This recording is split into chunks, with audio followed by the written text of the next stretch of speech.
नमस्कार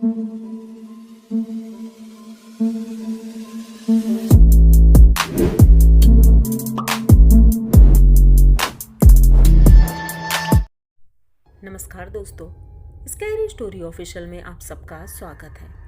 आज की कहानी की तरफ बढ़ने से पहले चैनल को सब्सक्राइब कर लीजिए और अगर कहानी अच्छी लगती है तो प्लीज़ लाइक एंड कमेंट करना मत भूलिएगा। दोस्तों, आज की कहानी एक ऐसे गांव की है जो कि इमली के बगीचे से भरा हुआ है। वहाँ पर एक हवेली है जिसे लोग सालों पहले भूल चुके हैं, यानी कि उस रास्ते से कोई गुजरता ही नहीं है। वो इतनी भयानक है कि जो भी उस हवेली के अंदर जाता है और पिछले दरवाजे से होते हुए उस इमली के बगीचे में जाता है तो वहाँ से वो वापस जिंदा नहीं आया है। ये गांव वालों का मानना है कि कई लोगों की मौत हो चुकी है। तो कहानी है एक छोटे से गांव की जिसका नाम है फूलपुर। फूलपुर में बहुत सुंदर तो है गांव, लेकिन कहते हैं ये बहुत सालों पुरानी बात है। वहाँ पर एक हवेली है, बहुत बड़ी हवेली, और उसके आसपास लगभग 2-3 बीघे की जो ज़मीन थी, उस ज़मीन पर जब उस वक्त राजा हुआ करते थे उस हवेली के, उन्होंने और उनकी पत्नी ने इमली का पेड़ लगाया था। और कहते हैं उस इमली के पेड़ की वजह से ही उन दोनों की मौत हुई थी, क्योंकि इमली के पेड़ में एक चुड़ैल रहती थी और उसी चुड़ैल की वजह से राजा और रानी की मौत हुई थी। और उसके बाद से कहते हैं कि वो इमली के पेड़ अपने आप ही उस बगीचे में बढ़ते गए, 1 से 2, 2 से 3, आज सैकड़ों इमली के पेड़ वहाँ पर हैं। और कहते हैं जब से उन लोगों की मौत हुई थी तब से दोबारा कोई उस हवेली में रहने नहीं आया, क्योंकि एक बार एक गांव का आदमी उधर गया था, उसे भी इमली का लालच था। उस लालच की वजह से जब वो हवेली के पिछले दरवाजे से होते हुए इमली के बगीचे में गया था तो उसने जो देखा वो किसी से बताने के लिए वो जिंदा रहा ही नहीं।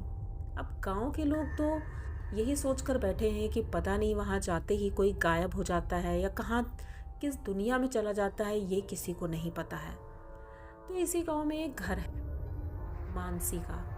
मानसी के मम्मी पापा और उनकी दादी, ये सभी लोग गांव में रहते हैं। मानसी बताती हैं कि जब वो छोटी थी, लगभग 2 या 3 साल की, तो उनकी माँ की तबीयत बहुत ज़्यादा ख़राब थी। इसीलिए उनकी माँ ने मानसी को नानी के गांव भेज दिया था। तो वो अपने नानी के गांव में ही बड़ी हुई है, क्योंकि उनकी दादी तो थी घर पर, लेकिन उनकी माँ की तबीयत इतनी ज़्यादा ख़राब थी कि दादी को ही सारा काम करना पड़ता था। तो मानसी की देख रेख कौन करेगा। तो वो अपने नानी के गांव में ही पली बढ़ी और वहीं पर उसने आगे की पढ़ाई की। अब वो 18 साल की हो गई थी, तो अब उसे मन हो रहा था कि मैं अपने गांव में रहूं जाके। उसने अपनी माँ को फ़ोन किया तो माँ ने बोला, बेटा मुझे भी बहुत याद आती है, तुम आ जाओ अब। तो मानसी इंटर तक की पढ़ाई कर चुकी थी और अब वो गांव आती है। सोचती है कुछ दिन गांव में रह लेती हूँ, उसके बाद शहर जाकर के पढ़ाई करूँगी। उनके पापा भी शहर में ही जॉब करते थे। तो वो आती है और माँ से और दादी से मिलकर बहुत खुश होती है। शाम हो गई थी और वो अपनी माँ से कहती है कि माँ, मैं अपनी दोस्तों से मिलकर आऊँ। उसकी बचपन की 2 सहेलियाँ थी, राखी और छवि। ये दोनों इसकी बचपन की सहेलियाँ थी और अक्सर फ़ोन पर भी बातें किया करती थी। और छवि का भाई अजय, तो इन तीनों का मतलब दोस्ती मानसी के साथ इतनी अच्छी थी कि ये लोग कभी भी दूर रह के भी दूर नहीं थे। जैसे ही मानसी वहाँ पहुँचती है तो वो तीनों भी मानसी से मिलकर बहुत खुश होते हैं। शाम का लगभग 6 बजा था और मानसी कहती है कि यार इतने दिन हो गए हैं, हम लोग घूमे नहीं साथ में और इन्जॉय नहीं किया, चलो हम लोग आज कहीं बाहर घूम कर आते हैं। तो वो तीनों भी राजी हो जाते हैं। चारों लोग गांव में पैदल ही चल देते हैं, क्योंकि गांव में किसी साधन की आवश्यकता नहीं है। बाग बगीचे और खेतों में घूमने के लिए तो पैदल ही बढ़िया है। तो ये चारों लोग निकल जाते हैं। घूमते घूमते 7 बज गया था और ये लोग, एक आम का बगीचा था, उसको क्रॉस करके थोड़ा आगे ही निकल गए थे, क्योंकि गर्मी का मौसम था। तो ये लोग जब आगे निकल गए तो गर्मी भी लग रही थी। मानसी कहती है कि यहाँ पर तो बोर लग रहा है, कोई और अच्छी जगह नहीं है। तो अजय कहता है अच्छी जगह तो है, लेकिन वहाँ जाना मना है। तो मानसी कहती कौन सी जगह? वो कहता है यहाँ पे एक हवेली है और हवेली बहुत ही अच्छी है और बड़ी है, लेकिन कभी गए नहीं है। माँ बोलती है कि वहाँ जाएंगे तो भूत पकड़ लेगा। मानसी कहती है अरे ये सब कुछ भी नहीं होता है, ये सब बातें हैं। और मैं तो वैसे भी हनुमान जी की भक्त हूँ, बचपन से ही पूजा करती हूँ और मुझे पता है कि हनुमान जी इन सब भूत प्रेतों को भी मार देते हैं। ऐसा कुछ भी नहीं होता। पहली बात तो ये चीज़ें होती ही नहीं हैं। अब वो लोग भी पहले तो बहुत मानते थे, लेकिन जब मानसी इस तरह से बोलती है तो वो लोग भी मान जाते हैं, कहते चलो चलते हैं। अब ये लोग वहाँ हवेली के ठीक सामने पहुँचे थे। हवेली का इतना बड़ा गेट देख करके मानसी चौंक जाती है और कहती है कि इतना सुंदर गेट और इतना बड़ा, मोबाइल लेके आना चाहिए था, फ़ोटो खींच लेते। लेकिन चलो कोई बात नहीं, दोबारा आएंगे तो फ़ोटो खींच लेंगे। अब ये चारों लोग धीरे से वो दरवाजे को हाथ लगाते हैं। जैसे ही हाथ लगाते हैं दरवाज़ा खुल जाता है। अब ये लोग चौंक जाते हैं, क्या अंदर मतलब दरवाज़ा खुला ही था?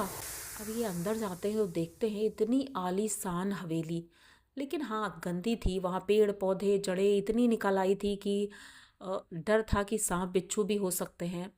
उन सबको क्रॉस करते हुए ये लोग जब बीचों बीच हवेली के पहुँचते हैं तो आवाज़ लगाते हैं, एक दूसरे को नाम लेकर पुकार रहे थे तो आवाज़ गूंज रही थी।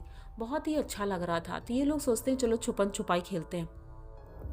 मानसी और सभी लोग छुपन छुपाई खेलने लगते हैं और इनकी दोनों सहेलियाँ छवि और राखी, ये दोनों छुपने के लिए वो जो पीछे वाला दरवाज़ा था वहाँ से बाहर निकल जाती हैं। मानसी ने आंखें बंद कर रखी थी और 1 2 3 कर रही थी। अजय भी एक तरफ छुप जाता है।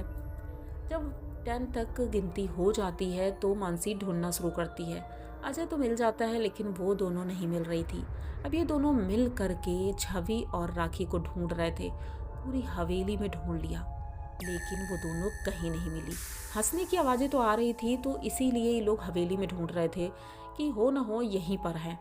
लेकिन ढूंढते ढूंढते ये लोग भी पिछले दरवाजे तक पहुंचते हैं और जैसे ही वहां पहुंचते हैं दरवाज़ा खोलते ही मानसी कहती है अरे पीछे क्या है, इतना बड़ा जंगल।